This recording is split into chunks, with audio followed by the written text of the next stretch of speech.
കൊണ്ടുപോ.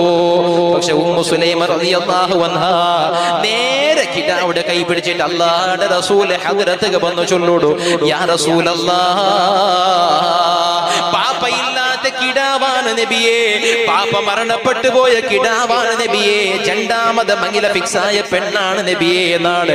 അതുകൊണ്ട് യതീമായ കിടാവുടെ അല്ലാഹുവിന്റെ റസൂൽ ഏറ്റെടുക്കണു നബിയേ. അല്ലാഹുവിന്റെ റസൂൽ വയറ്റിട്ടം മടിനെ നീ പാട്ടര്. എന്നിട്ട് അല്ലാഹുവിന്റെ റസൂൽ ആ കെപ്പകൊരു മുത്തു കൊടുത്തിട്ടു കിടാവുക വേണ്ടി തുറക്കിട്. ആ കിടാവ് ഏത് കൊത്തുണ്ട ഈമാനുള്ള മുസ്ലിമീങ്ങള് ചരിത്ര പ്രസിദ്ധമായ ധാരാളം ഹദീസിലെ ഗ്രന്ഥങ്ങളിൽ 100 കണക്കിലുള്ള ഹദീസ് റിപ്പോർട്ടാക്കി ബഹുമാനപ്പെട്ട അനസ് ഇബ്നു മാലിക് റളിയല്ലാഹു അൻഹു പ്രഗൽഭനായ സ്വഹാബിയാണ്.